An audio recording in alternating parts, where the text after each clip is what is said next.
Hello everyone, and today I just want to discuss why I personally think that Jacob Hornberger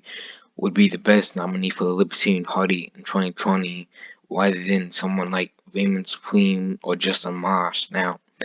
if you don't know who Raymond Supreme and Justin Amash are, I'll link the Wikipedia pages in the description along with Jacob Hornberger's, but basically Raymond Supreme, as you see right here, many people have called him a comedic genius. I think he's very good at comedy too, but I'm concerned that if he's nominated, then Republicans and Democrats that aren't satisfied with the party, they might just go back to the way they face way and not join the Libertarian Party. However, I think if Jacob Hornberger wins the nomination and Raymond Supreme endorses him, then not only Jacob Hornberger will have Raymond Supreme's followers, but he will also have the normal people who see someone that's better than the choices of the two main parties.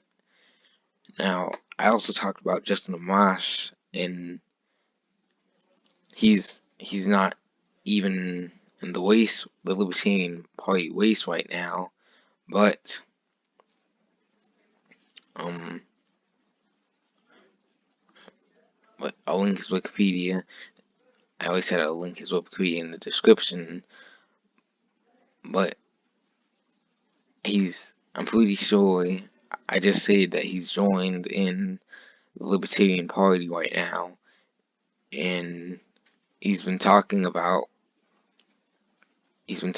joining in the race about a week ago. I don't know if I already said that,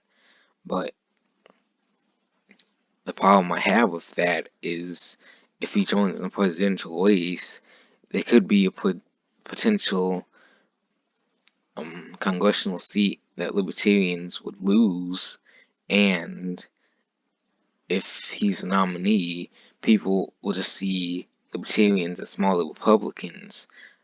I'm concerned that people will see them as smaller Republicans and that it would set the party back. Now, I respect Raymond Supreme and Justin Amash, but I feel like Jacob Hornberger is the one with the best principles for this party, and he could show people the meaning of libertarianism and show them why they should vote for him. And I'm sure that this will even be a better year for the Libertarian Party than 2016 if Jacob Hornberger is nominated. Now, some people have said Jacob Hornberger is too boring, but I feel like that's not true because the way he speaks, I feel like he enacts a fire in some people that gets them inspired and gets them out of this two-party system and gets them excited about other choices. Now, I also wanted to talk about who his potential VP could be, and I think for his VP, I think John Monds would be a good choice. Now, if you don't know who John Monds is, I'll link his Wikipedia in the description too, but basically, he got 4.01% of the vote in the Georgia governor election of 2010. That might not seem like much if you're just looking at the two parties, but considering that sometimes third parties don't even get as much as 1% of the vote, that's an impressive total. And also,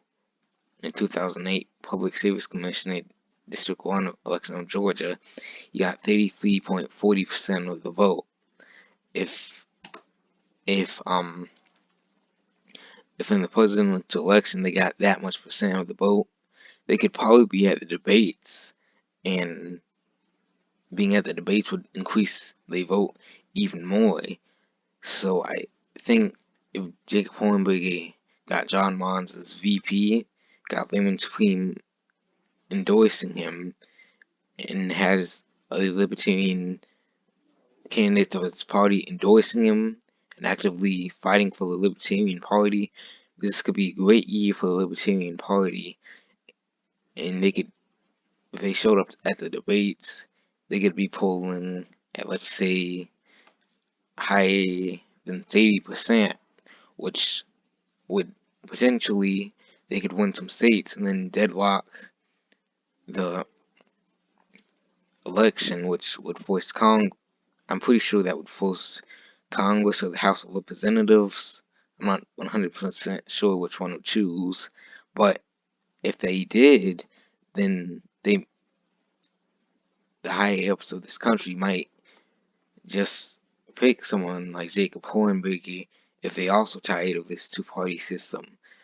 I know that some of what I'm saying seems like it could never happen to some people, but there's always a possibility that something like this could happen if people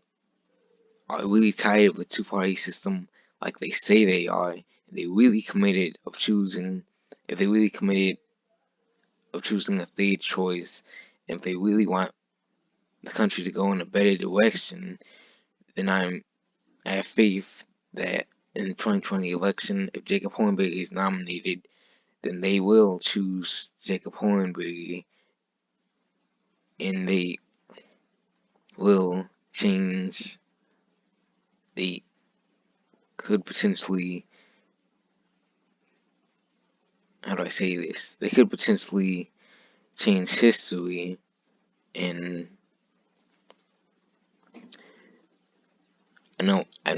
they could potentially make history. That's what I meant to say, and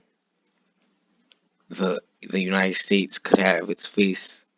third-party candidate elected of the 21st century. Now, I guess this is all I have to say, and thank you for watching my video, and like, subscribe, and put your thoughts down in the comments.